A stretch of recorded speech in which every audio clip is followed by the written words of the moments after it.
Are you a witch? It would be hard to draw a line because it all involves using natural elements, same thing that witches do. It's just the title. Do I take on the title that I'm a witch? No. So it's witchcraft after all. A lot of people are starting to question religion. So they're looking for something more, something that seems more natural and doesn't tell them that God is outside of themselves. I do teach people about spirituality, and it's always, how can I use it to control this person to do what I want? People always want to tie people to them. So it's always wanting to control another person's free will. Their boss. Make my boss favor only me. Make my this favor only me. Why? I don't think Hellfire is a real place. I think it was definitely made up to scare people and control them.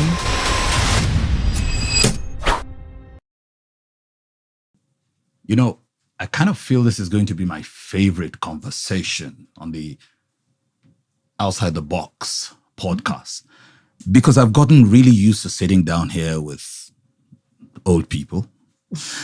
I didn't mean it that way, you know, older people, men and women.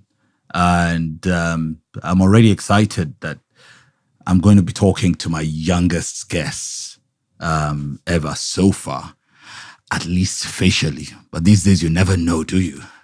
Hello, Frances. How are you? I'm great. Thank you for having me. Yeah. Are you Gen Z? I wouldn't classify myself as that. I don't think they would classify me as that. I like you already. I'm not a big fan of all this classification. It's confusing. I have 4 kids and they have years between themselves. Sometimes I'm like, which one is Gen Z? Which one is Gen A? It's so confusing. Can they just be people? So you're the first young person, unless you are a really old soul in a young person's body. Now I know. So let's meet you. Tell me a little about yourself. Hi, my name is Frances Gbinije. I am an artist. I'm also a psychic and tarot reader and spiritualist based in Lagos State, Nigeria. I am a first-class law graduate. I am also an entertainer in general. You look brilliant. I mean, I can tell. You look like very intelligent. Yes. People usually don't tell me that. Which is weird because I can sense it. You look really brilliant. Do you have many friends? No, I do not have many friends. It's the curse of some of these things, isn't it? Truly. You're so intelligent, but you know, you're not going to have any friends, but you'll be brilliant. Pain. But again, you know what they say about... let me not even go into what they say. So let's just take it just one-on-one. A psychic, a tarot reader. So do you really tell people like a professional foreteller of events, or people really consult you to tell them about their future? About the future, about the present. A lot of the time, it's not even about the future. Sometimes people just want a clear sense of direction that is something outside of themselves, because their intuition might already be telling them something, and they're just like, they just need somebody else to confirm it. It's like, okay, my intuition is telling me this.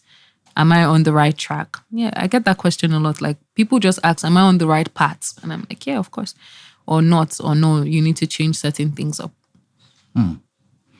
I used to enjoy listening to Des'ree. I don't know whether you know the artist Des'ree. Life, oh life, oh life. You don't know the song. I'm sorry, I don't know the song. So I mean, she was into mysticism, and so I read a little bit about her. I was pretty fascinated because I liked her music, and I was fascinated to see. So I learned a few things about what I did. Do you? So you read cards? Yes. Maybe like how you believe in a rabbit's foot and stuff like that. Yeah. I also think there's some natural elements. They are good omens, and there's some that are bad omens. How do people react to you generally? Like, I mean, we live in a very religious country, right?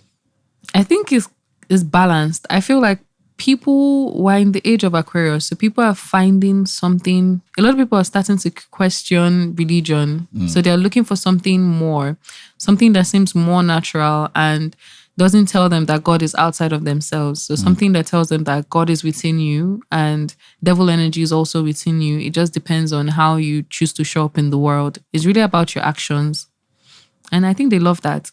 But I also get some religious fanatics and some bigots that are like, you'll go to hell and stuff like that. Are you a witch? No. Huh. So, because here people just conflate everything. So, I mean, you introduce yourself the way you did. They were like, Yaje, like something like that, if you understand Yoruba. But could you shed some light into that? What I do is not witchcraft. This is what I do. This is the difference. I think people have a misconstrued understanding of witchcraft because I like people that like to read. So if they actually read the history, they'll find out that women just believe that the female body and the female essence contains a lot of spirituality, which is just natural because of the womb. Women have this connection to the divine. So people just misconstrue this and say witchcraft is evil, witchcraft is this. But a lot of stuff that people do there is just astrology, mysticism, magic, and occultism. So be real with me. Is it that Nigerians fear what they don't understand? Or is there some reality, some truth to the whole juju culture that we have?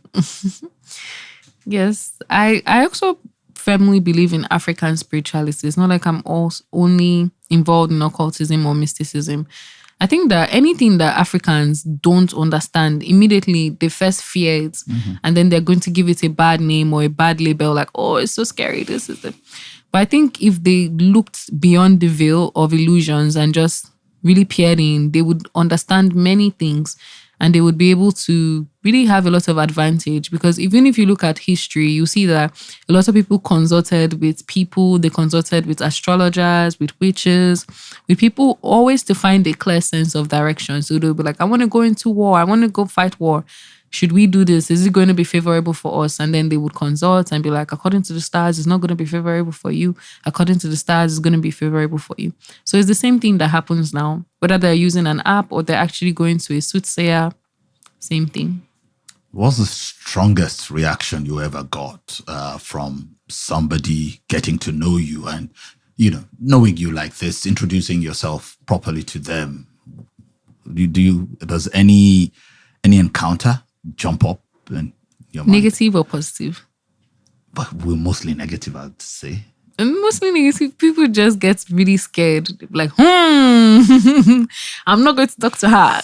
And then I just want to ask them, okay, what's your zodiac sign or what's your name? And they're like, I'm not telling you any information about me. I don't want you to use it against me. And I'm like, why? Why would I use it against you? What do you have that I want, that I would want to use it against you? When there are many other people that I could find out information about them online and use it against them. So I think people just usually get scared. They get really, really scared, especially religious fanatics. They get really scared and they try to shame me and try to point their fingers at me and say I'm going to hell or anything. So have people ever insulted you online before? Every day. So when they insult you, do you like hex them? Are you able to? Yes, you can hex people, but I believe in the laws of the universe in general. So life is karmatic in nature. There's nobody that throws out something that doesn't get something back. So if you put a hex on a curse or someone, there's always a tendency that the person might do a return to sender and it's still going to hit you back. So why would you send out in the first place? So you don't hex them. You just block and pray. Pray. No, I just block them. Because I understand that good reactions and bad reactions is still a reaction. And the algorithm works in a way that whether you're saying something negative or positive, as long as you drop a comment on the video and people engage with it, the video is still going to go viral. So at the end of the day, you still help me fulfill my purpose. I'm just like, yeah, thank you for your negative comments. Funny enough, the more people are negative in the comment section, the more the video is likely to go viral. So I'm just like, yeah, thank you. You put me out there. I'm grateful. Do your thing. Say your worst. So where did it begin for you? How? When did you discover yourself? At what age? And how was university like for you? University was I was very withdrawn from people. I think I've always been the same way that I am now, but I was always very curious. So when I was 16, I picked up my dad's encyclopedia and I was really just browsing through everything. And my dad has all this Guinness Book of World Records. My dad is a journalist, so he has so many books in his library. He has a personal library. So I would always just go there because I wanted to impress him for some reason. And then I'll pick up all the books and I'll start reading them. And when I was going through this encyclopedia, I stumbled across something that talks about religion. And what they defined religion as there is that religion is like a candle that is under a colored bushel. And from different angles, people are seeing different colors. That person standing over there is seeing pink. The one standing over there is seeing orange. Another person is seeing green. Another person is seeing blue. But at its core, it's all a basis to connect to yourself or connect to the universe and source. So that's what I learned at 16. And it just took me down. I read about the history of Christianity, how it started with the holy wars, all the killings, the beheading of witches, the burning of people's lands and farms, just religion is really something to control people. If people read about the history of religion, I think they'll be less religious and become more spiritual. So since I was 16, I always knew that. And then I stopped going to the regular churches. And I just became curious to learn things that help me connect to myself. And then the divinity that exists within me, the divinity that exists within everybody. I was just thinking, so was it that moment at 16 when you really that led you to fully embrace mysticism? No. At 16, I just became more curious. And then over the years, I just studied. And it really just started, mysticism just really started at during the whole lockdown and SARS time. I'm somebody that's an empath, so I'm very emotional with all the killings and people and just people losing their lives and properties. All that stuff just touches me in a different way that it touches most people.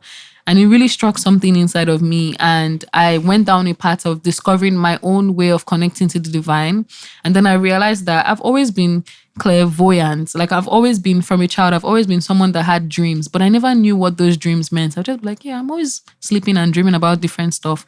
But I started keeping a dream journal. I started writing down my dreams, the things I would see. I started reading about the connotation in like, okay, if I saw an owl in my dream, I'll go and read what does it mean to see an owl in your dream? Or what does it mean to see snakes in your dream? What does it mean to see that in your dream? And then I started seeing that I was just born gifted with certain things that maybe other people might not have. And because I wasn't tapped in, I wasn't able to use it for a long time. But awareness brings everything to the forefront. The moment I became aware that, oh, this is what I'm experiencing and this is a gift and this is a dream, everything just started flowing in even more. My spirit guides started communicating with me much better. It's like I opened the channel and they just started speaking. Piggyback a bit to university days. I know you mentioned that you're pretty withdrawn at the time. I just want to know how you coped. No, I was always in the library or in the hostel. I was only in the hostel or in the library, hostel or library. I never really went to any parties. I never really used the time to mix with people because I went to a fully residential university, a private university in Niger Delta. So the gate is locked. Where are you going? You're not going anywhere. You don't have anything fun to do. I started reading so many books. Like my school has a really, really comprehensive library. So I started reading books outside of law. I just went on an adventure. Every day I would spend time in the library reading. When I'm done with that, I'll go to the hostel. I'll form my notes. I was an A student throughout university. I had first class from 100 level till the end. I was on scholarship. So people would always borrow my notes. It was just boring to me. I didn't really have any fun. I was just always indoors, withdrawn, reading my books. And then my younger sister came to join me there. So it just even made me even more withdrawn. I didn't feel the need to make friends or mix with people. Boyfriend? No, I didn't date anybody in school. Huh. None at all. None. Interests? Interest. I was just interested in arts. I'm a painter also. I love painting. I'm also interested in behind the scene camera work, film, photography. I like things like that. Did you sense romantic interests your way, though? Yes. I feel like something about life is that the more you keep to yourself, the more people find you mysterious and curious. So they always want to know stuff about you. So I think that makes people easily attracted to me. But I'm just like, the attraction is not returned. Leave me alone. How does your family react to your spiritual path, particularly the older generation? I think my dad is just like myself. My dad is a journalist. He's someone that I saw him being curious about things and always reading and learning about stuff. So anything I have, I would just go and meet him. So when I first had my spiritual awakening, I was always very angry with the government, with the churches, with religious organizations, hospitals, healthcare. And I would always go to my dad, and my dad would always point one word out to me. He would say, altruism. You can't feel like because you know this, you're better than other people. It makes you feel like you're a messiah, but instead, you are not the messiah. You should lead and show people what you know instead of forcing it down their throat. So he would always tell me, altruism, try to use love. Let love be the scope you use to look at people. That's what he would always tell me. So my dad is very supportive. He's very open-minded, and he practices his own beliefs. But I feel like my mom is a very strong Christian, so she's very much against it. She's like, no, this is not good. This is evil. So I have the balance there. Is your dad Christian too? No, my dad is not a Christian. Traditionalist? No, he's not a traditionalist. He's just Islamic? a spiritual person. Oh. My dad literally has the Bible and the Quran on his bed at the same time. He's going to read all the information and form his own idea about it. He's not going to judge anybody or say, oh, because you're a Christian, you're this, because you're a Muslim, you're this. He's just going to process all the information. So I think I kind of got that from him. There's something about intellectual honesty being the willingness to criticize or at least critically analyze everything you've known, you've been taught. And of course, the readiness to examine other evidences available, right? Otherwise, do you really have intellectual honesty? If you only know what you know and you don't know what the other person knows or thinks. And I'm sitting here and wondering, I was pretty premonitive in, growing up. I think my family was afraid of me. But it's a good thing. My dad used to say, he would call me by my local name and say, Mfon, please, if you do not have anything positive to say, don't say anything. Because for some reason, I'd said some weird stuff and they just kept happening, right? They all kept happening. And some of them were not the most positive, I think. They were not very good, When I was 5, I told my mom my brother was going to die. Yeah, that means you're close to the astrals then. I don't know what that means, but really, I thought, I was 5 and I thought that I was saying it because I was upset that the kid had been ill from the previous day and he was not taken to the hospital. And because my dad wasn't around, he was called, he came back and he was like, to the hospital. And I just said, he's not going to make it. And he didn't make it. Now, I don't know whether that was where it started for me, but as I grew, there were so many other instances that,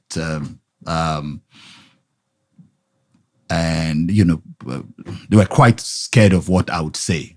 Now, the point of it is the top of my head. Sometimes I didn't know where it came from.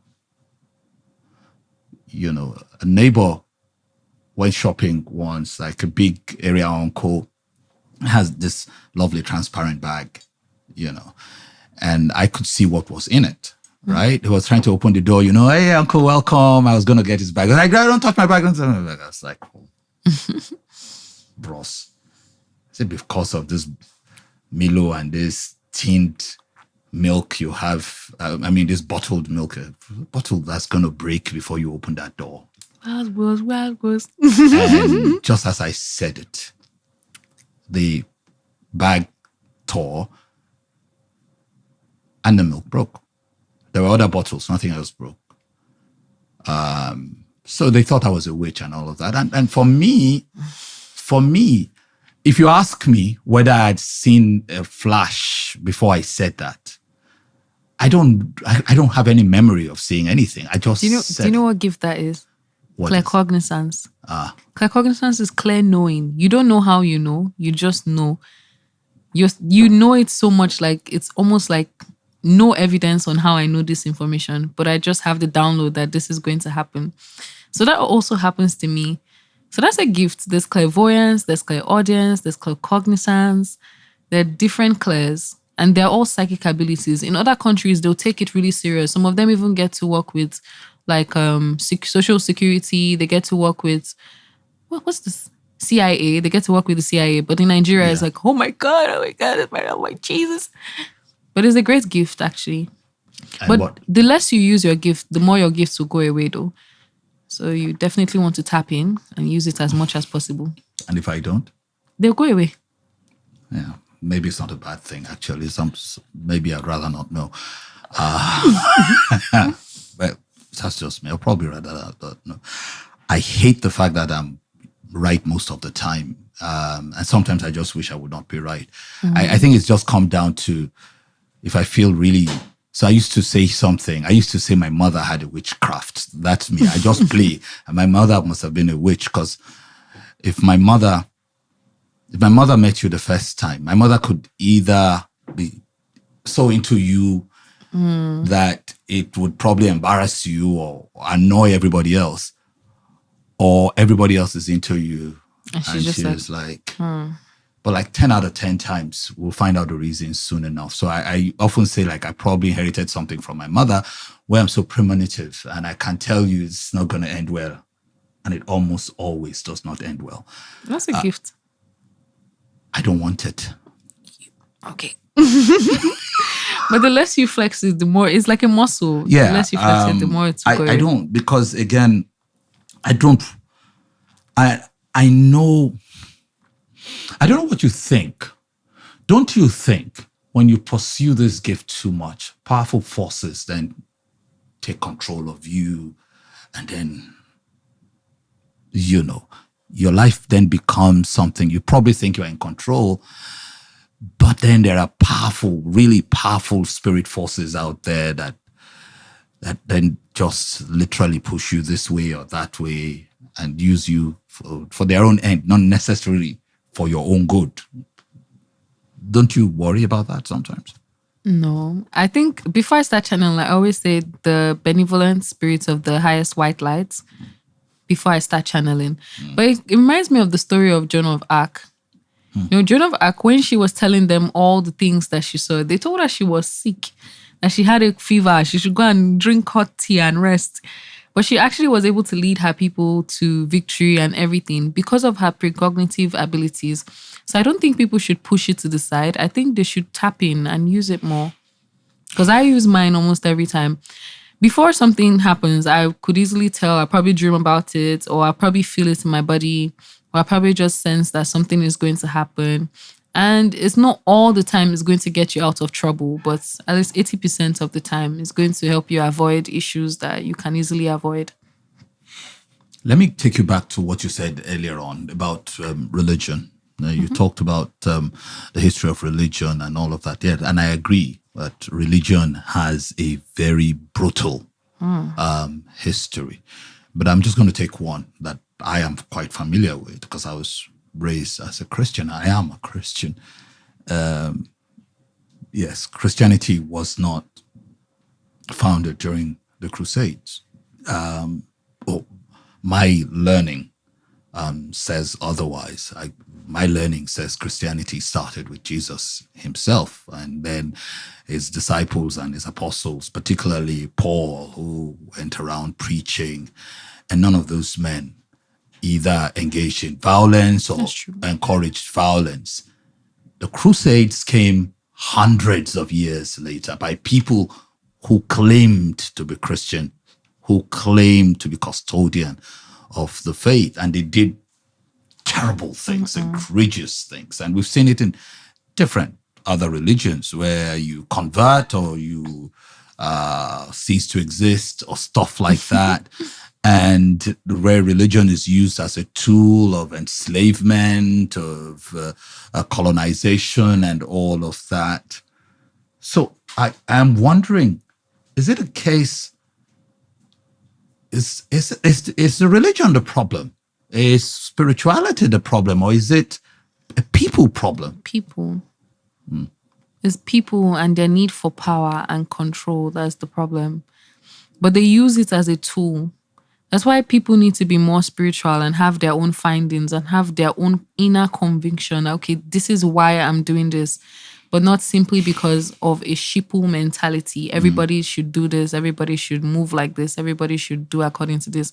Because even till this present day, there are people fighting. Like Christians now, they fight themselves over their what the congregation, the what they call them? Denominations. So they even fight themselves over that. So it's really just disappointing to watch people do that. I wish they would be more inquisitive and have their own inner conviction and then stand on that okay, this is what I believe, and this is because I believe this because my spirit told me to believe it, or my inner conviction told me to believe it, instead of this is what my pastor said, or this is what this says, or what that says. Yeah, I agree with you that much of the disillusionment with religion is caused by people. I don't speak for other religions, the religion that I know so well. So I'm not going to be an expert on subjects I'm not quite familiar with. I understand Christianity. I understand the Bible because, I've read and studied the Bible all through my life. And sometimes when I meet people who, I try to tell them that, is it... I know there's this difference between religion and spirituality and all of that, and people tend to back and forth. But I'm like, is it the religion or is it the people? We agree it's the people, but if it's the people,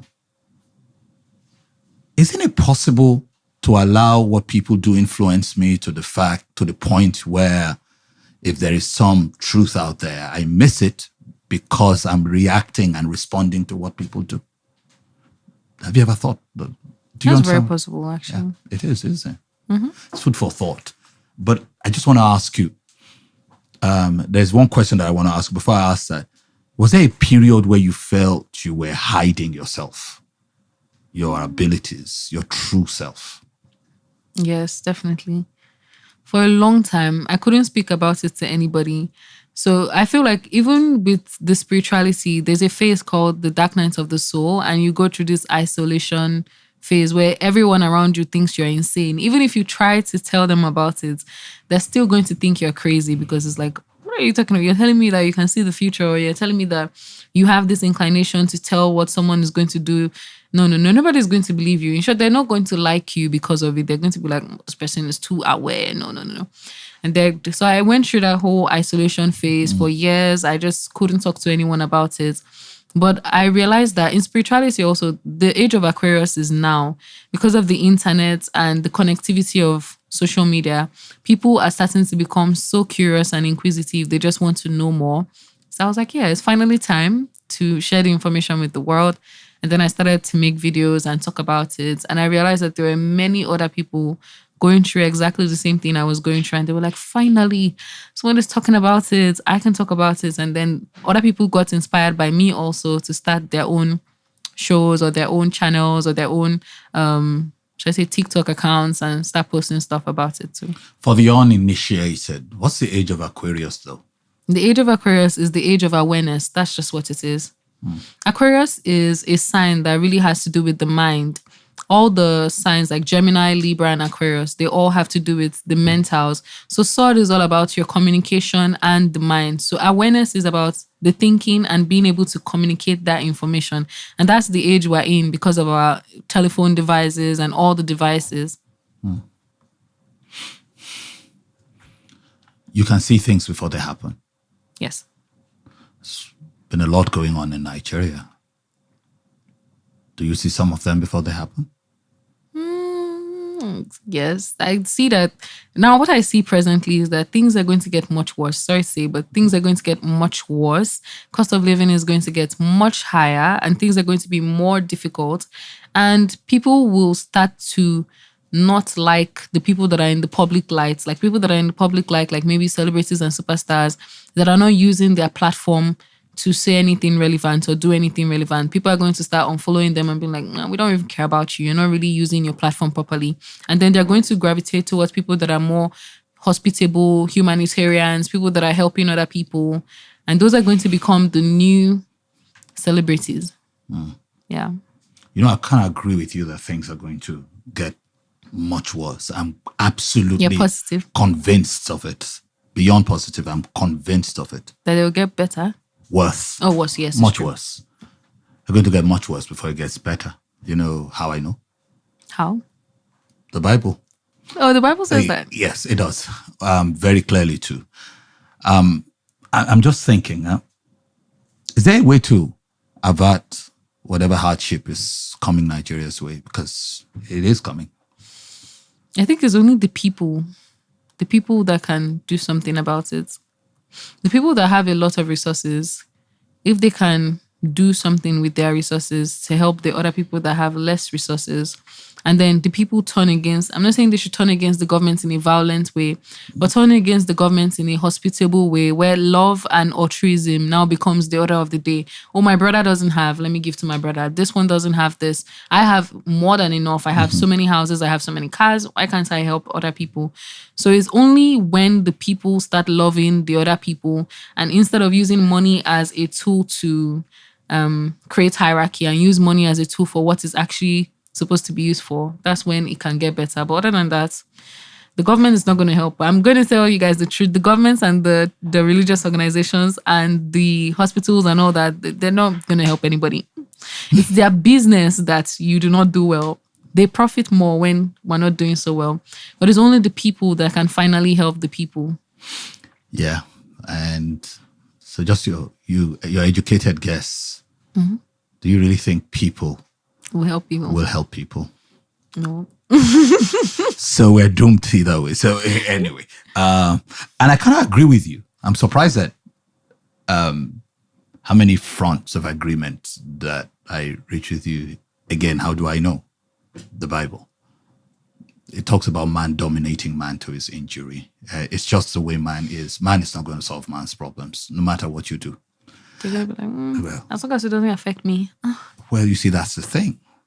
Because it's all little buckets here, there, and everywhere. And then when you bring them all together, it's Israel and Iran. It's Russia and Ukraine. It's maybe China and Taiwan loading or whatever else is going on in parts of Nigeria, which may cover even more ground if those taking the lead in the country do not watch it.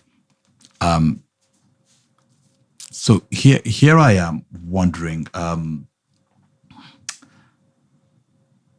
Nigerian traditions like Ifa, Orisha, how do they connect to what you practice?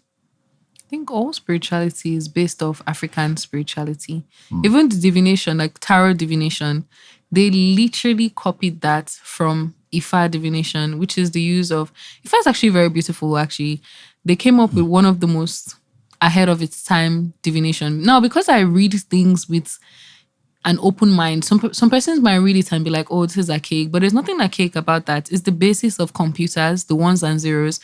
They're able to predict anything using just 4 and 4 carry shell combination. Every time it falls down, it opens a different combination and each combination has a different meaning. That's where tarot card divination also came from. So they take the knowledge that Africans bring and then they, should I say, switch it up a little bit and maybe sweeten it to their own taste and then they bring it back again. So it's really beautiful. In fact, divination, different African spiritual practices are very beautiful. Is there a difference though between juju, black magic, manifestation, or are they all the same thing, wearing different cloaks? I feel like they're all the same thing, wearing different cloaks. But something about African spirituality in particular is that African spirituality always is a closed practice. It always involves indoctrination or initiation. Yes. It's not like you can just pick it up one day and start doing it. You have to go through the whole process. You have to get indoctrinated and initiated. So tell me, can you recall a time when you use your abilities, your powers to really help someone? Maybe your ability to foreknow or foretell, and in practical sense, you really help someone. Is there an example that Many times before I even knew I was gifted, I would help people all the time, either by giving them a word of encouragement, some kind of word of advice. So I would have people that would be going through a difficult time in their life, and somehow, I don't know, broken people always confide in me. It's very easy for people to trust me and offload themselves, offload their burdens, whatever it is they're going through, and they would just talk to me about it. And then my mind would just tell the person to do this, this, this, this. So I had a friend that was really going through some serious financial constraints, and I just told him to keep believing in himself, to not stop, to start networking more, to dress better. And that it literally changed his life, honestly. He got to have much better opportunities, better doors opened for him. And it was within the span of a couple of weeks. He went from having the bare minimum to having a lot just by taking those little words of advice. So it's the same thing I do now for people. Sometimes people come to me, tell me their problems, or Frances, what's going on. I just have a knack for saying, you look like somebody that would be good at this particular thing. Go into this particular thing. I think it would work well for you. And sometimes that's all people need. They just need a clear sense of direction. And once they have that, they skyrocket. So even before I knew it was a gift, I was already doing that for people.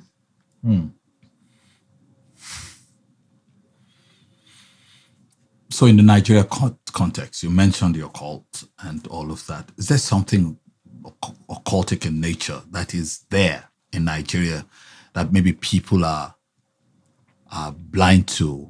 It's there, it's present. Is there something that you could share that if only Nigerians knew that this meant this or represented that or something? Definitely. I think what occultic information would help Nigerians the most is positivity. I feel like a lot of Nigerians are very negative. Before anything happens, they're already on the pessimistic side of life. I know that Nigeria is one of the toughest countries, so pessimism is easy to just go with, like, yeah, everything is not going to work out, things are always going to be bad. But if they were more optimistic and they had a more open heart chakra, it would be easier for them to attract anything that they want, because according to the laws of the different chakra portals in our body, your heart chakra, if your heart chakra is open, you are more open to receiving because you are more susceptible to someone giving you something nice, to sharing a kind word with someone. But if your heart chakra is closed, you already came out from your house, you're already closed to everything, it's more difficult for you to attract opportunities, blessings, and abundance. So just opening yourself up, being more easy to laugh, smile a little bit more, show a little more kindness. Your blessings will locate you much easier. Just through that simple act.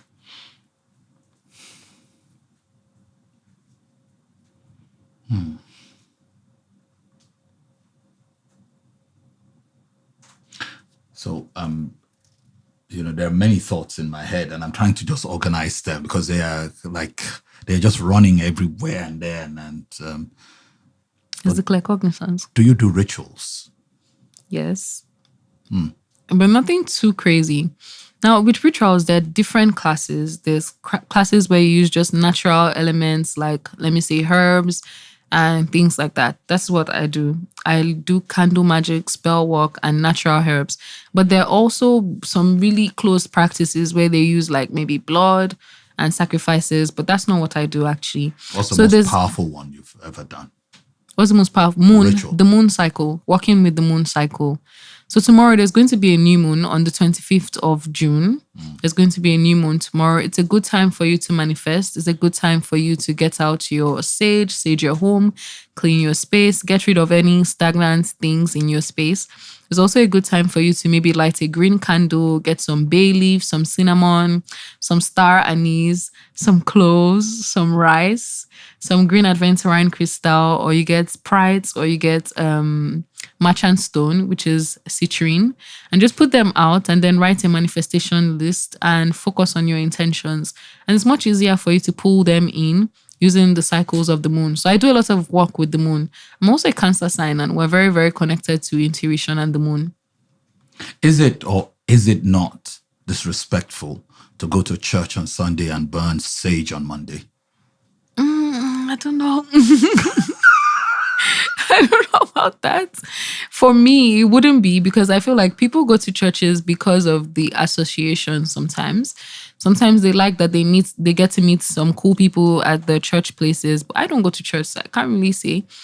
But I feel like Christians criticize me a lot, like because religious fanatics criticize me a lot because I be telling them that if you're going through some kind of stagnation, maybe you just need to cleanse yourself, and they'll get mad and say, why should I use sage in my home? Sage is evil, sage is demonic, sage is this, sage is that. But saging your space is just cleaning your space, getting a broom, removing cobwebs, removing all the stagnant energy, saging any negative things out. Even Catholic priests, they do use sage. They do burn incense. They do burn all kinds. So there are two ways to cleanse yourself: water and smoke. So you could either use that, or you could splash some water on yourself, or do a spiritual bath just to get rid of any stagnant energy or negative energy or bad juju. Ever lived abroad? Lived abroad? No, I haven't. Ever been abroad? No, I haven't. Do you think that being in the diaspora might make it easier or harder to connect with African spirituality? I think it will make it harder if you are maybe outside of the country, especially if you want to go into some close practices. Over there, they might not really support you taking an animal and killing it. They might be like, arrest him. But in Nigeria, you can do that anytime, and people are just going to be like, it's normal. Yeah, this is the bare minimum. So it's going to be more difficult. A lot of the time, they actually come back. They come back here to do their initiation processes. So, yeah. My producer is prompting me to ask you about Kayamata. What's that? It's like a love spell. It's like an attraction spell. But I think it cuts across different religions and different beliefs. People believe that so it's like glamour magic. Let me just put it very easily. Glamour magic is enchanting. You can enchant your mascara. You can enchant your perfume. You can enchant your lipstick. You can enchant a sweet and lick it. And then, magic is really what you say it is. And as long as you believe strongly in it, it's based on the power of your conviction. So Kayamata is using something. Sometimes they use it. Sometimes they drink it. Sometimes they eat it. But it's supposed to help them attract and lock a suitor. Yes. For the people that believe in it. But I don't do any of that. That's crazy. You don't do it? No, that's very crazy. You don't have clients who want you to do it for them? No. I can teach people how to do glamour magic very easily. So some people come to me and they be like, oh, friend, I want to enchant blah, blah, blah, blah. And then just teach them the spell words to use. And sometimes it still doesn't work for them because they don't have the power of conviction. Somebody can get Kayamata and it will not work for them. Another person might get it and it will work very well for them because of the power of their conviction. The thing is, you've never used it. So how do you know it will work in the first place? Because other people use it. Come on. Yeah. So how do you know it works for them? They tell you? Yeah, they tell me that it works for them. But I don't do Kayamata specifically. I do enchanting things. So you can enchant a waist bead, you can enchant a bracelet, crystals, you can enchant your makeup, anything. Perfume. But if that were true, wouldn't half the country get whatever they wanted? power of that conviction. Huh. Some people get those stuff, they spend a lot of money on it, but in their hearts of hearts, they still don't believe it's going to work, and it doesn't work. Do you know of somebody who enchanted stuff, who tied somebody in a love spell, and, that ended badly? Love spells are dangerous because they do backfire.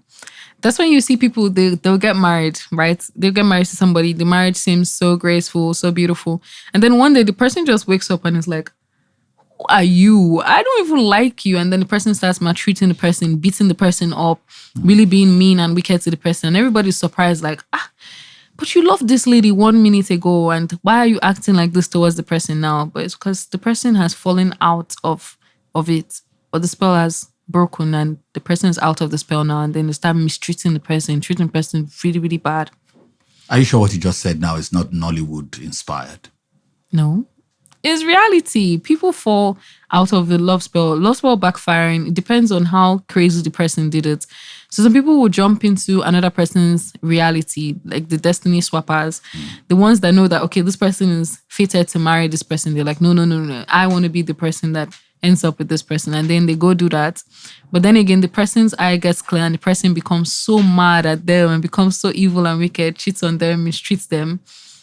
And it's as a result of their love spell backfiring. But they will never talk about it because they have to keep it to themselves. They'll just be like, no, nothing is happening. But they know what they did that made that stuff happen. So do you think that African mysticism could be the next big export to diaspora, like maybe to rival Afrobeats? Or is it just romanticizing on TikTok or stuff? African spirituality is massive. I even said African spirituality is the basis of every other. Before there was voodoo, before there was hoodoo and voodoo, there was juju, African spirituality. And then the Africans they took out of here there, they didn't stop their practices. They just adopted them there and looked for other ways to do it. So there are people that are Ifa devotees in Nigeria, then there's still Ifa devotees in other countries. And they love coming back here to fortify themselves. They love coming back here to see our own priests and priestesses. They get indoctrinated. They do their initiation processes here. They always travel and come back. And even white people that don't really have any black background, they still want to be part of it. They still want to practice it themselves. So religions, people put religions in pairs. The opposite of this is this. There's Christianity, there is Islam, or there is this, there is that. So for spiritism, I don't know what is this, spiritism or spiritualism or mysticism. What's the antonym? What is the direct opposite? And somebody that doesn't believe in anything, somebody's just like, life is just life. Agnostic or something? They're just like, life is life. Yeah. There's no magic, man. They're just winging it.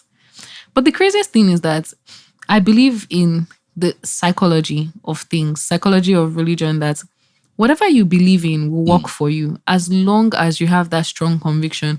Somebody that is superstitious, everything that happens around them, they immediately attribute it to superstition. Like, oh my God, this is happening. Oh, I was walking and little water splashed on me. Oh God, a bad omen.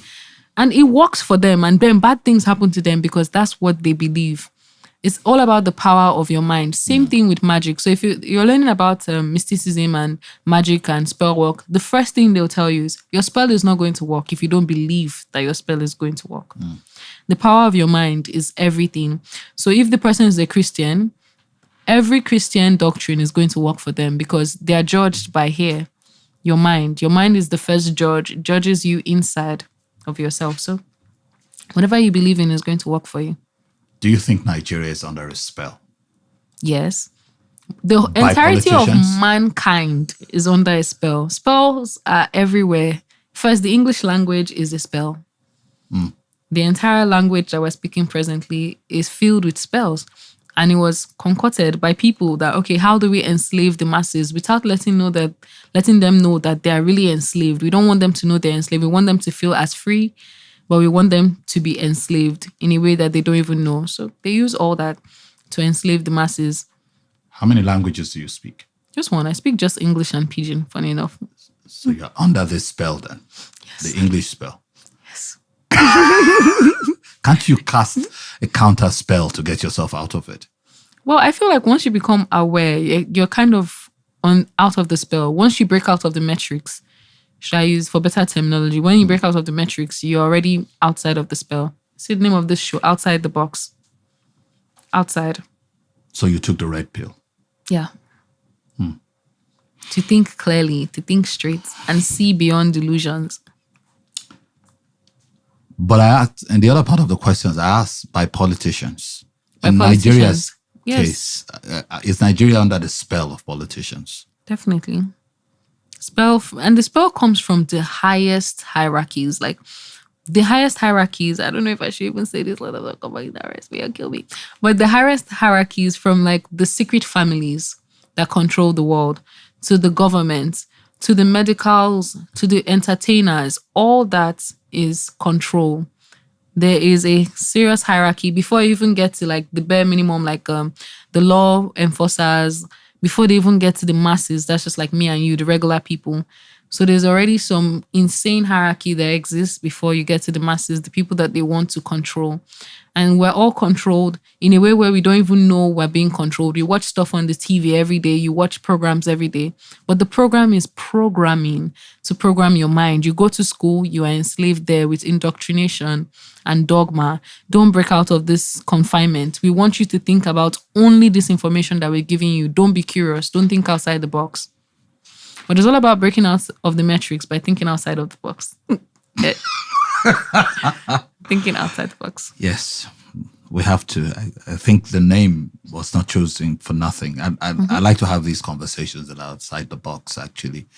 And it it's not about what you believe or what that other person believes. It's just, let's have the conversation. Let's even understand. Tell me about, I see quite a number of, the evil eye. Oh, yeah. Yeah. Oh, yeah. So this it. is Nazar Evil Eye. And Nazar Evil Eye has been misconstrued in Nigeria because of this Jaroma lady coming with it and then selling it to people and saying it's going to. But I wish people would just do their own research because, funny enough, Nazar Evil Eye cuts across different religions. It cuts across, in Christianity, it's called the hand of Miriam. I don't know if you know Miriam in the Bible. And then in Islamism, it's called the hand of Hamsa. So it's a talisman or a symbol that wards off envy and jealousy. So you see people that are in the public eye or people that have their pictures and videos everywhere, they usually wear evil eye because it's an absorbic crystal. It absorbs the negative projections of other people when they look at your videos and pictures with envy and jealousy.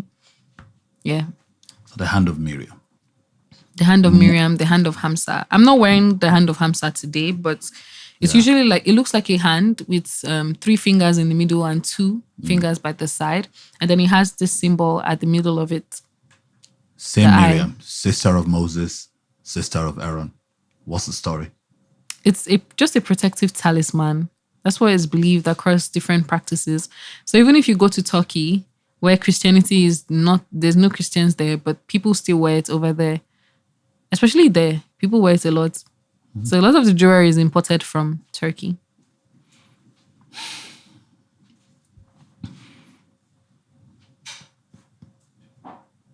Why don't you guys who are good at casting spells, why can't you cast a spell to solve Nigeria's problems? We need mass belief. We need mass belief. If you the guys casting the spell believe it enough. There are covens that work with entertainers and cast spells on people. They cast spells during TV shows, during game shows, during halftime shows. They cast spells all the time, but they don't cast spells for positive things. They cast spells for negative things to enslave the masses, keep them under subjugation. But if there were people like me and then we're many of us, a lot of us just came together and based on, let's be thousands of people and we all want to free mankind from the spells that we're under. Let's do that together. We hardly get such organizations or such groups People usually want to use spells for negative things. That's something I know for sure, because I do teach people about spirituality, and it's always, how can I use it to control this person to do what I want? Not how can we free people's minds, or how can we liberate people? How can we teach people or break them out of the metrics? So, If you could cast one spell that would change the world, what would it be, and what would you call it? if I could cast a spell that would change the world, I would cast the spell to... If I freed people's minds, would they be happy? I don't know. I would cast a spell for peace. I think that would be the most important thing. And maybe world hunger. Because I'm really... World hunger, like, let people not be greedy and stingy, and let them not take advantage of other people, so that other people are not enslaved, impoverished, and dying and sick. And then less wars. So no wars, no world hunger, but you can still have your money and your hierarchy and stuff. But you don't have to enslave people and create wars. Because wars are created by human beings. And they just decide that, okay, you know what, there's some oil in one place like this. I want all the shares in those oil. We have to distract the people. Let's just kill each other, let's fight and destroy everything. But those people that are planning all those things, they're far away and they're safe and nothing affects them. But it's the masses, the collateral damage that gets affected. So they don't really value human life. They're just like, yeah, let's even take more people off the planet, more resources for us. Yay. You wouldn't cast a spell to eliminate hierarchy and foster equality, though. Would I? I don't know. I think it's kind of important because it would shake the world in a weird way if we took out hierarchy. Let me think about a world with no hierarchy. Everybody's just, and there's no government. Or is this still government? There's no government. Everybody's just equal, plain and simple. Would it be good? I don't know. I think more about world peace and happiness and eliminating world hunger would be much better. What if humanity was perfect? Wow. That would be like Guzop. I don't... Guzop is from an animation. It's like a world where everything is peaceful, everybody is equal, and the world is ruled by women. So women are the ones in the position of power, and they believe that Mother Gaia, the earth, everything should just be natural. The way the world is. The priestesses are women because of the divination and the connection to the divine with the womb. Everybody's just having peace. Men are doing work and stuff like that. People are born and they find out their quirk. Okay, this is what you're talented at. This is what you're good at. Join this organization. You're going to work here. And everybody, it's kind of like a communist thing. Everybody does something for the entire community. And everybody benefits. And there's no you rich, me poor. Everybody's just equal and nice. What would you say to a young Nigerian girl in London or Peckham or Houston or Austin, or what would you say to? What would I say to her? Yeah. I would say she's perfect. She doesn't need to change up anything about herself. She just needs to find the people that love her for who she is. She doesn't need to feel like her body needs any work because she was born perfect. She just needs to be educated, learn. Now, the education, I don't mean you have to go to school. I mean, just learn, be open to learning, be curious, have a curious mind, always read, always be adventurous, always think outside the box, what can I do differently? How can I do it differently? I don't want to be like everybody else, and just be your individualistic self. Also, don't feel the need to do stuff to your body, because I think abroad, that really affects them a lot. They always want to do something to their body. Your body is fine. Your body is perfect. When you say do something, are you talking tattoos? No, I mean surgeries. Surgeries. I mean, the BBL be killing them. The BBL. It's crazy. The BBL thing. I had a conversation with Dr. Tolu here about the BBL. There's some most incredible things I heard. I haven't recovered from them. What's the craziest spell request you've ever received? Or perhaps the most evil? I don't do evil spells for people because I have... I'm talking about requests. Ethics, but the request is to... People always want to... It reminds me of the devil card. People always want to tie people to them. So it's always wanting to control another person's free will. Their boss. Make my boss favor only me. Make my this favor only me. Why? Are you not a human being? What's wrong with you? But people always want to take another person's free will away. And I don't do that. I don't think it's okay to take another person's free will away. Just because curious. it always comes with some serious consequences. Yeah. Okay. Just being curious. Do you get more of those kind of requests from women? Yes. Sorry to say. Yes. But I feel why? like when women consult with me, they usually care about love a lot. Men don't care about love as much. Men are always like money spells. How can we do some money spells? How can we manifest more wealth for ourselves? How can we, well, I want to get a job. I want to travel abroad. I want to do this. Men are more focused on achieving things. But I wish women were also the same way because they're always focused on, how do I get this person to love me? If you need a spell for somebody to love you, don't you think you should leave the person alone? So they always think about locking someone, doing love spells, and things like that. They don't think about, I want to be successful. I want to be the biggest business owner on the block. How do I make my business super prosperous? What can I do? They're always like, love. How do I lock a man? How do I keep this person stuck with me? How do I get this person to favor me or be generous to only me? I'm just like, girl, come on. What's wrong with you? You don't have any other aspirations? So it's not really good though. I wish they would aspire for more. But I think they think that all the things they want will come from their relationship.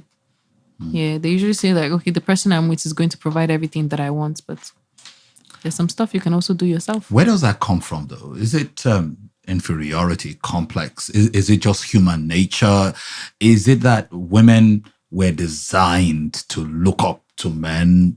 Or, I mean, you think that the feminist movement all these years would have been able to eradicate that. But generation after generation, still the same thing. But most women are not feminists though. Most women are fine with whatever is going on. They enjoy the patriarchy. They're like, yeah, we support the patriarchy as long as it favors us and men are generous to us. We're good with it. They have no problem with it, honestly. Only certain women that are kind of exposed. Would you blame them though? No, I wouldn't. Especially in Africa. In Africa, women obtain a lot of things from men. Like love doesn't come free. Love comes with a price, especially in Africa. But I think in other countries, it's not the same thing at all. There's kind of this like 50-50. They expect women to pay for stuff and do things. But in Nigeria and Africa, women don't pay for stuff. Like, you invited me for these dates. Why would you expect me to split the bill with you? That's insane. I'm here to eat, and what can I get? Is it possible that that could actually be the natural sequence of things? Could be. I mean, I think divine masculine and divine feminine. So even if you want to break it down to a divine masculine and a divine feminine, a divine feminine energy is nurturing. So if somebody was to say she's a divine feminine, she would be nurturing, she would be relaxed, she would not be struggling to obtain things. While divine masculine is the energy that walks. While divine feminine is the energy that creates in her mind. She's more creative. She comes up with ideas. She comes up with solutions because she's connected to the divine. And then she gives the idea to the divine masculine and he takes action on it. So he does the work. He takes action. He's like the body and she's like the mind. So that's divine and masculine feminine energy in the real sense of spiritual relationships. So yeah.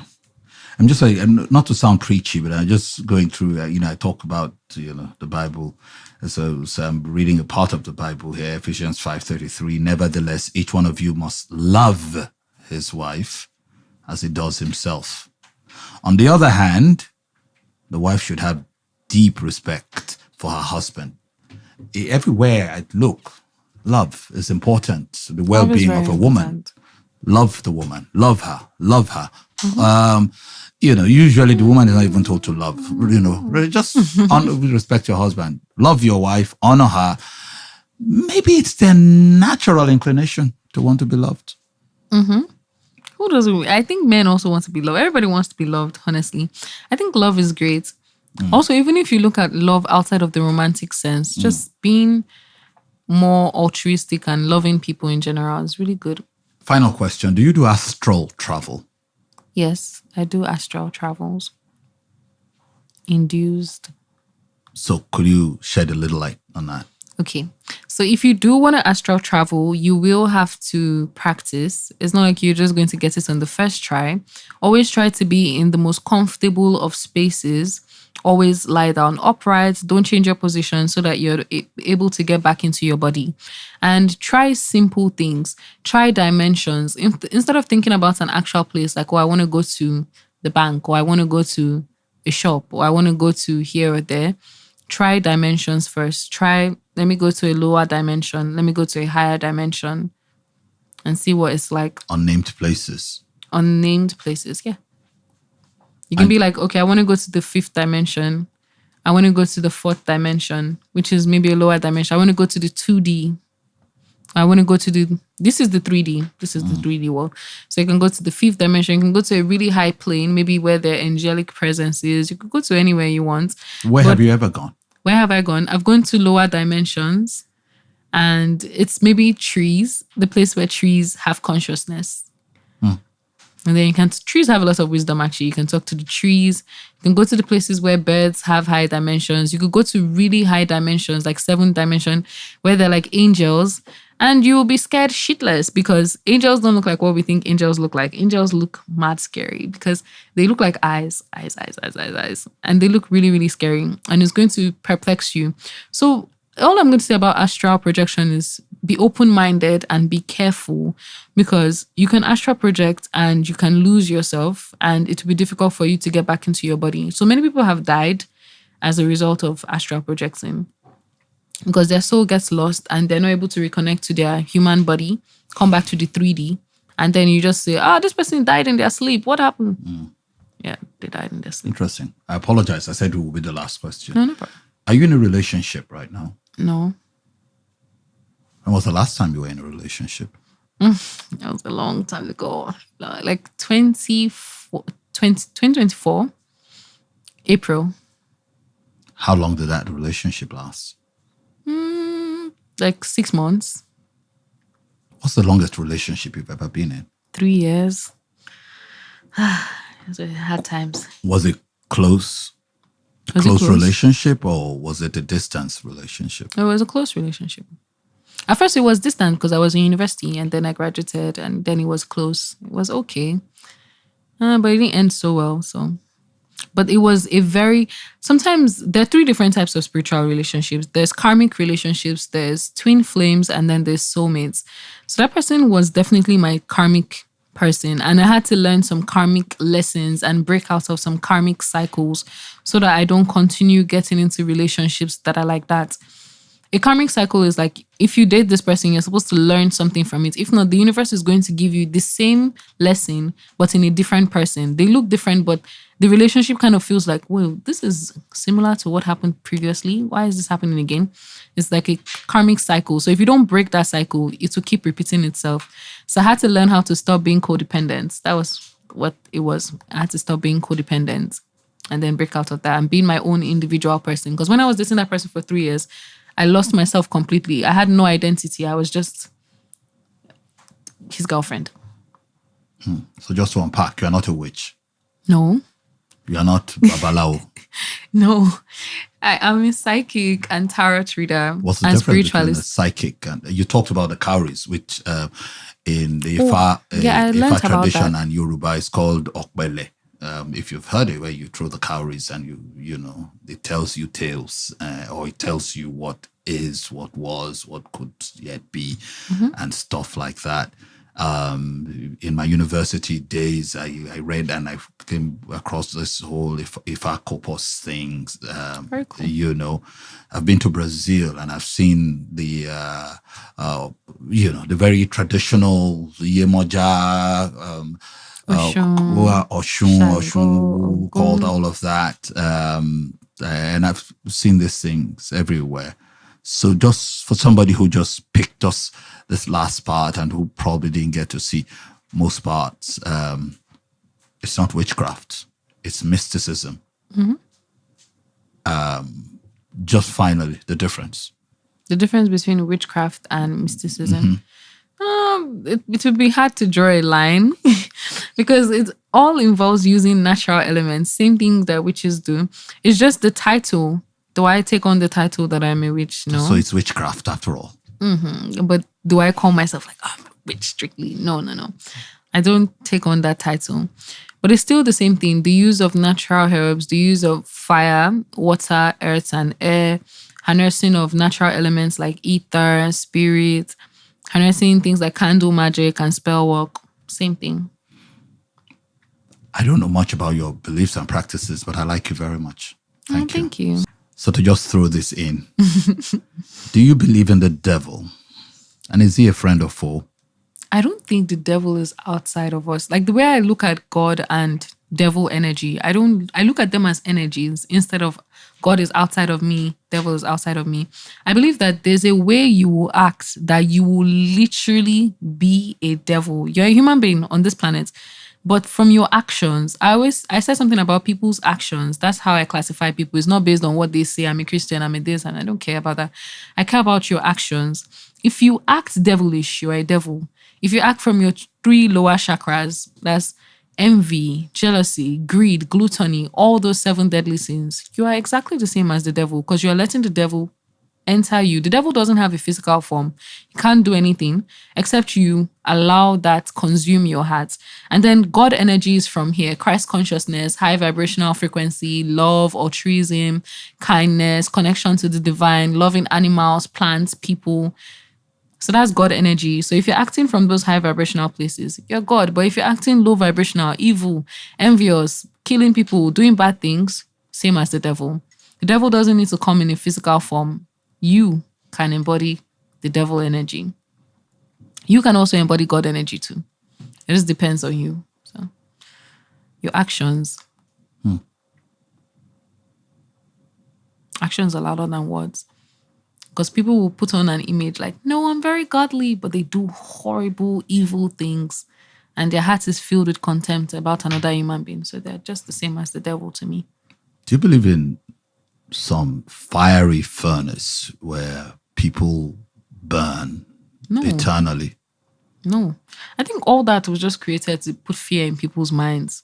There's no fiery furnace that you're going to burn in internally. I mean, from my own belief. So I just feel like even if you're on this earth, you can experience heaven on earth here when you're vibrating from here, your heart chakra upwards, right? This is what Buddhists believe. Like once your heart chakra is open and you're vibrating high vibrational frequency, authenticity, enlightenment, love, happiness, altruism, you'll be great. You enjoy yourself. Even though bad things might be happening, you're still happy.